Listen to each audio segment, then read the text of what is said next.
Okay, so right now we're in the basement of my Urbandale home, built in 2009. And as you can see here, I've taken the drywall off. We initially noticed a water problem egressing at the bottom over here. Pulled off the seal around the window and reached in behind the drywall and found everything between the insulation, the foam insulation that's on the concrete, and the fiberglass pink that's up against it was soaking wet and freezing and then melting and dripping down and coming out of the bottom. So we got Urbandale in here to have a look. And at the time, I had just ripped off this corner, and they came in and took a look here. Basically, they inspected the foam, cut out a piece here. You can see it's been retaped. Cut off another piece here. It's been retaped. Felt behind the wall, felt that the wall was dry, and left it at that. Made a report saying the wall was dry, therefore that wasn't their issue. So obviously it's someone's issue, so I've been taking it apart. And what you can see down here is what happens is the wall is not what I asked them to put in. They originally came in and fixed the wall because we had a water problem on the inside of the plastic, and they came in, did the whole basement. I said, please, do foam. They did foam, but they did 1/2 inch thickness. The recommended is 2-inch thickness on the wall. So what that's done is this foam is too cool. It's very cool at the seam, and it's too cool. It's basically at the dew point. I'm going to get a temperature reading for a later video, but it's at the dew point, and so if you've got, whatever, 40% humidity, and even if you put a piece of fiberglass pink on this just by itself for about a half a day, it's wet behind it right away. So they put this stuff on, and you get the water building up, and the water runs down the pink, and it hits this 2x6 beam that they've got sealed, mostly sealed, because there were a lot of places where it wasn't sealed. And it all pools here. You can see how it pools, and then it runs down below, and it hits the tar paper. This has all been torn out because it was all wet and moldy, but I'll show you some new stuff I just took out. And basically this lower cavity is insulated down almost to the floor, and the very bottom's open, so you have the mold spores continually invading the house. So as I tore this all apart, I am noticing things like the finished job here.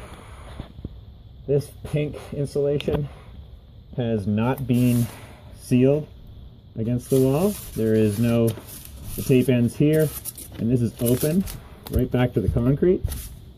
There are a number of others like this as I'm walking along the back of the wall. This is a piece of wall I removed yesterday. You can still see the mold. It's been forming as it runs down off of there.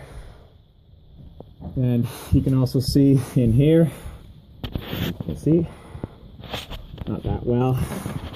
There's a better one. There's a good spot.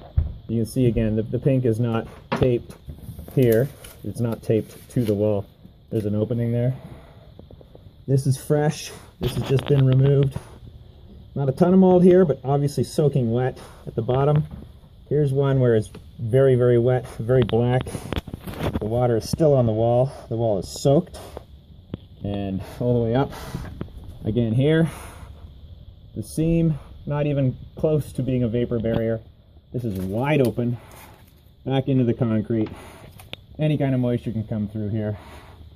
The cavity up here, not even close to being sealed, wide open, right up into wherever that cavity goes. Same along here. No vapor barrier at all along there. So then you come down here. This is the last corner I did. I was about to pull the fiberglass off of here, but I'm going to wait a bit because I know for sure it's really bad along here. But I want to leave some wall together, so if need be, I can get an inspector in here and do a report with still fresh wall. So yeah, it's soaking wet. absolutely soaked. And again, in there, no juncture at the window, right in back to the concrete. You can touch the concrete at the back if you put your finger in there. And then you come down here, and I've left the tar paper on because here's where it pools. Water pools there, finds its way out through this pathetic bead. Just a terrible, terrible bead at the bottom. So anything can seep through there and get to the wall. This 2x6 is touching the wall, which is another thermal bridging thing you're never supposed to do.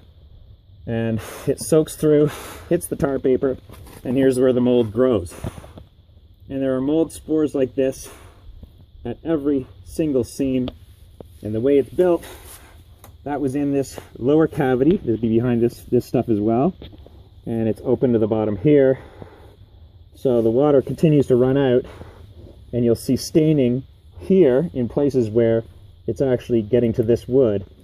For instance, you'll see the pink stain down here,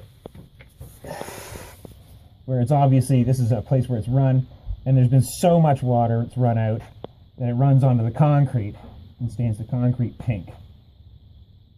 So again, this was all done as a way to fix what was seen as a problem in the basement with an R2000 structure that Urbandale was building back in 2009.